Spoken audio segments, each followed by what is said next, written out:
Joint family. रोशनी, अब तेरी शादी की उम्र हो चुकी है, सब तेरे लिए लड़का देख रहे हैं और तू है कि 8-9 बजे बिस्तर से उठ रही है। मम्मी, क्या आप भी सुबह सुबह ज्ञान दे रही हो? सोने तो दो कम से कम। क्या करें, अब तेरी हरकतें ही ऐसी हैं। चल अब बिस्तर छोड़ और मेरे साथ खाना बनाना सीख। ना, मैं नहीं बना रही खाना वाना, आप प्लीज जाइए ना यहाँ से। रोशनी की बातों से निराश होकर निशा वहाँ से चली जाती है। निशा, तुम रोशनी को घर का कामकाज क्यों नहीं सिखाती? अगर यही हाल रहा फिर तो 2 दिन में उसके ससुराल वाले उसे यहाँ छोड़कर चल देंगे। मैं तो बहुत कोशिश करती हूँ उसे घर की जिम्मेदारियां सिखाने की, लेकिन वो मेरी सुने तब ना। आप तो जानते ही हैं ना कि वो कितनी जिद्दी है। हमें निशा के लिए एक ऐसा लड़का ढूंढना होगा जिसका भरा पूरा परिवार हो, सास ससुर से लेकर जेठ जिठानी देवर ननद सब हो। यहाँ ना सही, लेकिन शादी के बाद उसे वहाँ अपनी जिम्मेदारियों का एहसास जरूर होगा। कुछ दिनों के बाद रोशनी का परिवार उसके लिए लड़का देखना शुरू कर देता है और एक दिन चिराग नाम का लड़का रोशनी को देखने अपने परिवार के साथ उसके घर पहुंच जाता है। देखिए भाई साहब, मैं पहले ही आपको बता देती हूँ, हमारा परिवार बहुत बड़ा है, इसलिए अगर आपकी लड़की हमारे घर की जिम्मेदारियाँ बिना ना नुकुर के उठा सकती है तभी हम ये रिश्ता पक्का करेंगे। अरे ये भी कोई बोलने वाली बात है बहन जी, हमारी रोशनी आपके पूरे परिवार को बैठे बैठे खिला सकती है, इतनी जिम्मेदार है मेरी बेटी। अगर ऐसी बात है फिर तो हमें इस रिश्ते से कोई आपत्ति नहीं है। तो फिर चट मंगनी पट ब्याह के बारे में क्या ख्याल है? हाँ बिल्कुल, शादी में देर किस बात की, 3 हफ्ते बाद ही शादी का शुभ योग है। अगर आपको कोई दिक्कत ना हो तो हम इनकी शादी भी 3 हफ्ते बाद ही करा देते हैं। अरे हमें इसमें कोई परेशानी नहीं है। इस तरह दोनों परिवारों में शादी की तैयारियां शुरू हो जाती है और कुछ ही दिनों बाद रोशनी की शादी चिराग से करा दी जाती है।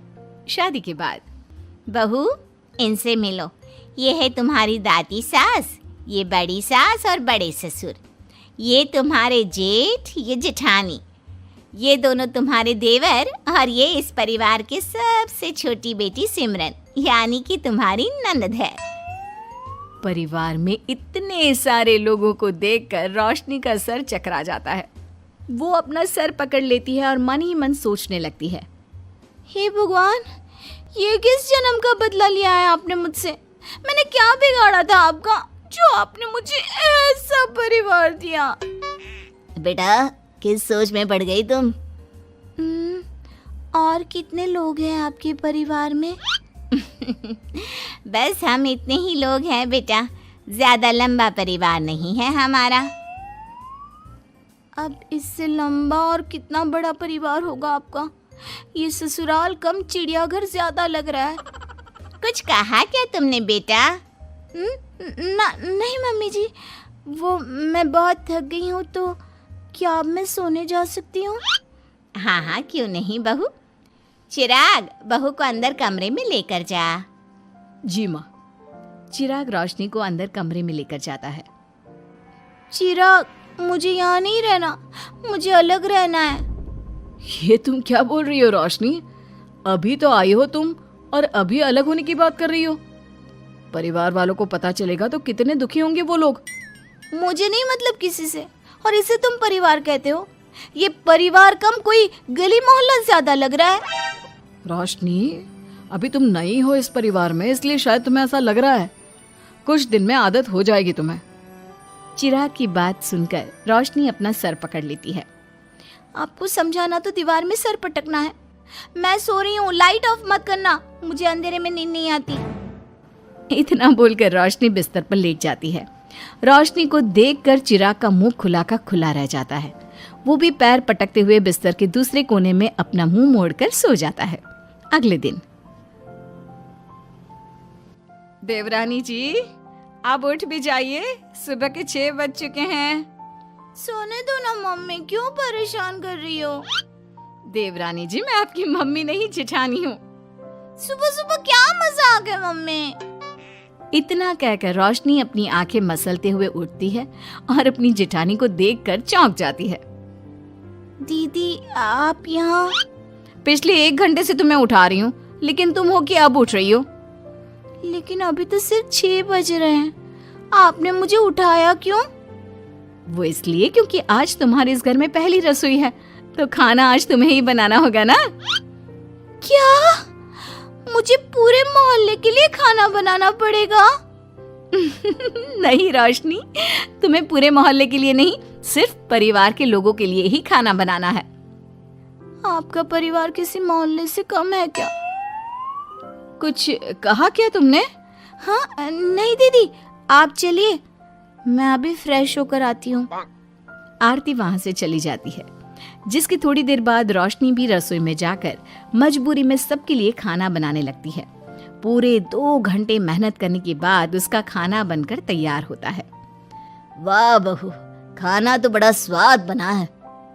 सच में बहू, तुमने भले ही बहुत देर लगाई खाना बनाने में, लेकिन खाना बहुत स्वादिष्ट बना है। आपके हाथों में तो जादू है देवरानी जी। मैं तो कहती हूँ अब से रोज आप ही खाना बनाया कीजिए, क्यों मम्मी जी? हाँ हाँ बेटा, बिल्कुल ठीक कहा तुमने। रोशनी, आज से रोज तुम ही खाना बनाना। ये सुनकर रोशनी चौंक जाती है।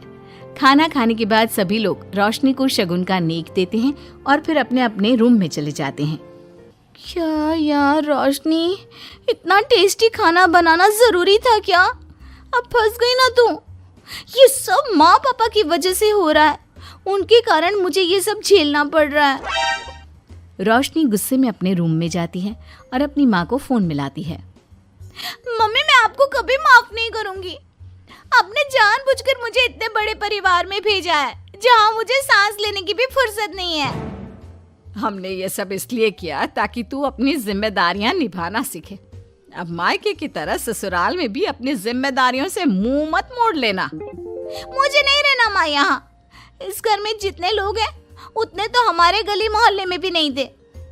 माँ, मैं आपसे आपकी सारी बातें मानूंगी, पर प्लीज मुझे यहाँ से ले जाइए। बिल्कुल नहीं, अब से वही तेरा सब कुछ है। वहां से भागने के बजाय अपनी जिम्मेदारियां पूरी करना सीख, इससे हमें भी थोड़ी खुशी मिल जाएगी। माँ की बातों से निराश होकर रोशनी फोन काट देती है, जिसके बाद उसकी नजर नेक में मिले पैसों पर पड़ती है और वो फटाफट से बिस्तर पर बैठकर पैसे गिनना शुरू कर देती है। अरे वाह, ये तो पूरे 25,000 रुपए हैं। किसी ने भी 5100 से कम का नेक नहीं दिया। चलो अच्छा है, कुछ तो फायदा हुआ इतने बड़े परिवार में शादी करने का। अब इन सब पैसों से मैं अकेले शॉपिंग करूंगी, बहुत मजा आएगा। शॉपिंग के बारे में सोच सोच कर ही रोशनी अपने बिस्तर पर कूदने लगती है। उसे बिस्तर पर कूदता देख सभी लोग चौंक जाते हैं। भाभी, आप ऐसे क्यों उछल रही हो? छोटी बच्ची हो क्या? अपनी ननद की बात सुनकर रोशनी का मुंह खुला का खुला रह जाता है। थोड़ी देर बाद रोशनी घर में बिना बताए शॉपिंग के लिए निकल जाती है और शगुन में मिले पूरे पैसों को शॉपिंग में उड़ा देती है। शाम में, देवरानी जी कहाँ गई थी आप? जानते हैं सब आपके लिए कितना परेशान हो गए थे, कम से कम आपको बताकर तो जाना चाहिए था ना। सॉरी दीदी, मैं आप लोगों को बताना भूल गई। वैसे इतने सारे बैग किस चीज के हैं? तुम शॉपिंग करने गई थी क्या? हाँ दीदी, वो आज नेक में इतने सारे पैसे मिले थे ना, तो मैंने सोचा क्यों ना मैं उन पैसों की शॉपिंग ही कर लूं। अरे वाह, ये तो बहुत अच्छा सोचा तुमने। मम्मी, पापा, सिमरन, देवर जी, सब बाहर आइए। देखिए रोशनी हम सब के लिए क्या लाई है। रोशनी कुछ समझती उससे पहले ही वहाँ सब लोग आ जाते हैं। क्या हुआ आरती बहू, क्यों चिल्ला रही हो? अरे देखिए ना माँ, रोशनी हमारे लिए शॉपिंग करके आई है। वो देखिए रोशनी हम सब के लिए कितने कपड़े लेकर आई है। आरती की बात सुनकर रोशनी के पैरों तले जमीन खिसक जाती है। उसके मुंह से एक शब्द तक नहीं निकलता। सच में भाभी, आप कितनी अच्छी हो। बेटा, हम सबके लिए तुझे खरीदारी करने की क्या जरूरत थी? अभी तेरी नई नई शादी हुई है, तुझे अपने लिए लेना चाहिए था ना। एक काम कर, ये सारे कपड़े तू ही रख ले, किसी को कुछ देने की जरूरत नहीं है। चलो, कोई तो समझदार है इस घर में।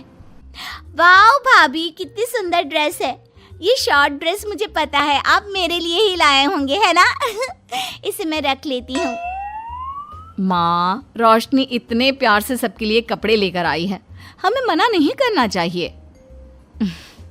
तू सही बोल रही है बेटा, उसका मन रखने के लिए मैं ले लेती हूँ 1-2 साड़ियाँ। रोशनी झूठी मुस्कान लिए खड़े होकर सब देखती रहती है। देखते ही देखते उसके लाए सारे कपड़े घर वाले आपस में बांट लेते हैं और अब सिर्फ एक रुमाल को छोड़कर उसके पास कुछ नहीं बचता। अब ये रुमाल भी क्यों छोड़ा, इसे भी ले ही लेते। इतने में ही सिमरन रोशनी को आवाज देती है। भाभी, वो गलती से रुमाल रह गया है, क्या वो मुझे मिल सकता है? रोशनी वो रुमाल भी सिमरन को दे देती है। इतनी मेहनत से मैंने ये सब कुछ लिया था, लेकिन इन लोगों से मेरी खुशी बर्दाश्त नहीं हुई, कुछ भी नहीं छोड़ा। थोड़ी देर बाद रोशनी का पति भी वहां आ जाता है। मैंने सुना है आज तुमने सभी के लिए खरीदारी की है, तुम मेरे लिए कुछ लेकर नहीं आई? बस फिर क्या था, इतना सुनते ही रोशनी का पारा हाई हो जाता है और वो चिराग को घूरने लगती है, जिससे चिराग डर के मारे वहां से खिसक जाता है। हाय रे, फूटी किस्मत मेरी, जो ये जॉइंट फैमिली मेरे मत्थे चढ़ी।